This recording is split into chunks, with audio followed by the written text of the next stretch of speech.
Welcome to the Opus Efficientia podcast, where we help you and your organization work smarter. We'll explore practical strategies and research-backed methods to optimize how you work, improve efficiency, and achieve greater operational effectiveness.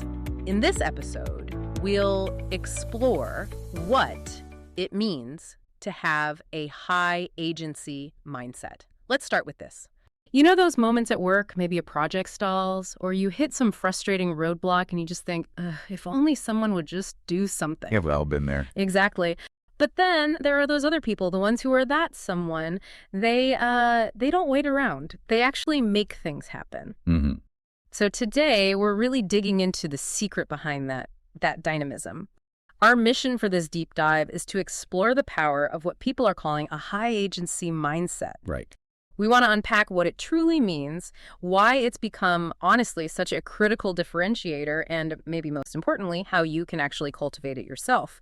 And we're drawing this all from the great material we looked at. And what's really fascinating, I think, is that understand this concept. It's not just about, ticking more boxes or getting more done just for the sake of it. Right. Not just busy work. Exactly.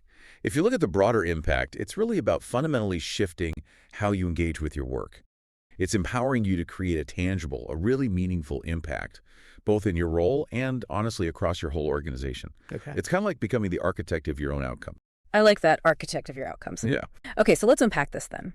When we talk about a high agency mindset, what exactly are we defining here? Like, what's at its core? Well, at its core, a high agency mindset really means taking radical ownership. Radical ownership. Okay. Wow. Yeah. It's about stepping forward, solving problems proactively, and actively creating opportunities rather than just sort of waiting for circumstances to dictate your success. So not just reacting. Precisely. In the workplace, this translates pretty directly into becoming a catalyst for change. Instead of just identifying bottlenecks, you're the one who's proactively clearing them. Okay. You're streamlining processes, you're pushing past those roadblocks, not just getting stuck complaining about the red tape. Uh-huh. It's that profound difference between, say, lamenting slow approvals or maybe outdated systems and actually finding creative workarounds, influencing the key stakeholders, maybe even rethinking entire workflows. Right. And the outcome. You don't just move tasks forward, you actually get the right things done, often faster and with, frankly, far greater impact because you're tackling the root causes and driving real progress. That distinction you made between getting things done and getting the right things done, that feels really key. It is. Shifting from just reactive to being a truly proactive force. So, okay, this is where I think it gets really interesting.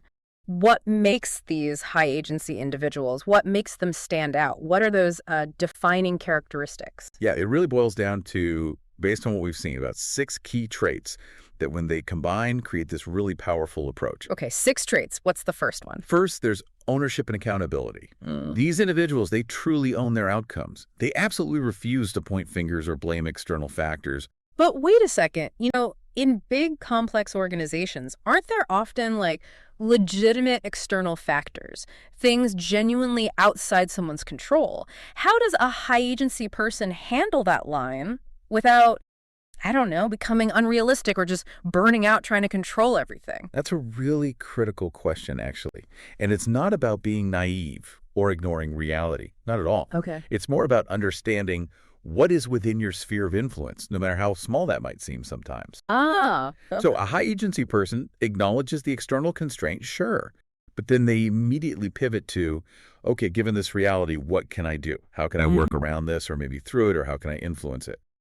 They focus their energy on the solution space, not just dwelling on the problem. Got it. Focus on what you can influence. Exactly. And that leads us pretty neatly into the second trait, proactive problem solving. They don't wait for issues to blow up into crises. Right. They anticipate, they create solutions, they rally the resources they need, and they drive the change themselves.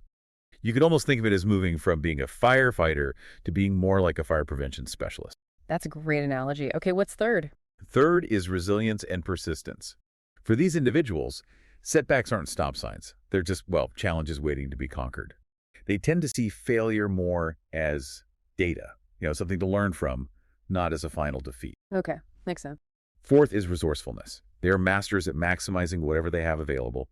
They often turn constraints, things others see as limitations, into surprising opportunities. Can you give an example of that? Sure.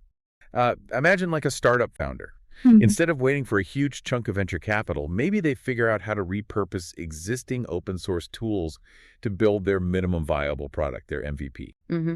They essentially turn a budget limitation into a way to launch faster. That's resourcefulness in action. Okay, I see. Turning constraints into advantages. Exactly. Fifth, they have a strong bias for action. This means progress gets prioritized over perfection. Intelligent movement beats endless over-planning. So done is better than perfect, but in a smart way. Sort of, yeah. It's not about being reckless, definitely not. It's about iterating, learning as you go, and adapting along the way.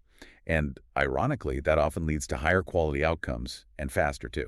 Interesting. And the last one? Finally, and this one's crucial, it's about influence and negotiation.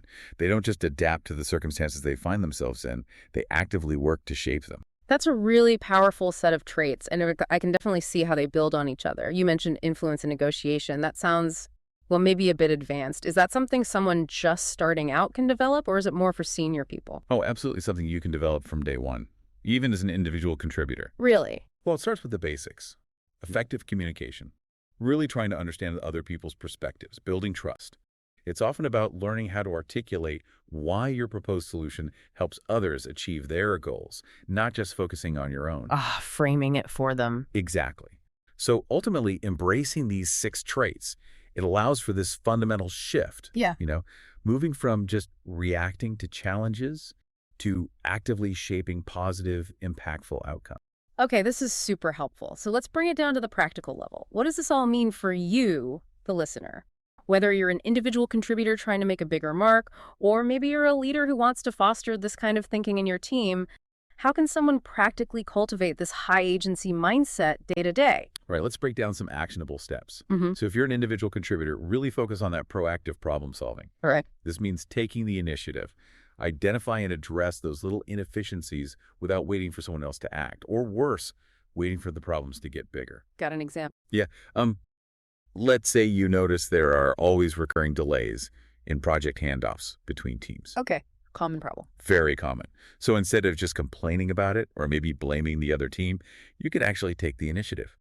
Maybe you draft a proposal for a standardized workflow with really clear checkpoints, maybe even set up some automated reminders, just something to keep tasks moving more seamlessly. Taking ownership of the process, not just your piece. Exactly. Another key thing for individual contributors is to seek answers creatively. This is all about being proactive in finding the information you need, especially when it seems hard to get. So not just giving up if your main contact is slow. Right. Don't just wait passively. Yeah. If your primary point of contact isn't giving you update, don't just sit there. Tap into your network, connect with other people in the ecosystem who might be able to guide you, or maybe even provide a warm handoff to the right resource. Mm-hmm. The important insight here, I think, is that there should never really be just one single gatekeeper to critical information. You need to find other paths. Diversify your information sources. Good point. Okay, what about for managers? Okay, so if you're a people manager, there are 2 areas that really stand out for cultivating agency within your team. First, efficient delegation. Which means more than just handing off tasks. Oh, much more. It means delegating tasks with real clarity, of course, but crucially, also thinking about what truly energizes versus what drains your individual team members. Matching tasks to people. Precisely. Try to align tasks with individual strengths and, importantly, their interests. Set clear expectations, naturally, but do it in a way that maximizes not just efficiency, but also their engagement and the overall team performance. That fosters ownership right from the start. Okay, efficient and energizing delegation. What's the second area for managers? Second is fostering accountability. This involves actively encouraging your team members to take genuine ownership of their tasks and the outcomes. And how do you do that practically? Well, one really practical example is implementing what you might call a solution-first approach, maybe in team meetings. Solution first. Tell me more. So when challenges come up, team members are expected to present potential solutions along with the problem itself. Not just dropping the problem on the table. Exactly. It shifts the whole dynamic. Instead of just reporting issues, they're actively proposing resolutions. And that, well, it profoundly fosters a sense of responsibility and really encourages proactive problem solving across the board. That solution-first approach sounds brilliant. Yeah, I can see how that would change the whole energy of a meeting. It really can. So, thinking about all these traits, these practical applications for you listening, do these resonate? Do you see parts of yourself in this description? Yeah, take a moment maybe to reflect. What traits do you feel you've already mastered? Perhaps without even putting the high agency label on it. And maybe more importantly, where do you see an opportunity to level up? Where can you become even more high agency? Because the path here, it isn't about some kind of magical thinking, right? It really starts with intentional action, however small that action might seem at first. Mm-hmm. Every step counts. It's about choosing, consciously choosing to be the architect of your own professional journey. So, as we wrap up this deep dive, maybe consider this. What's your next move? What's one concrete step you can take this week, even to build just a little more agency into your work? With that, we come to the end of another episode.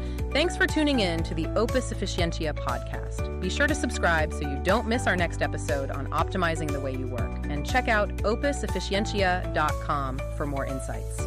So, until next time, let's keep optimizing.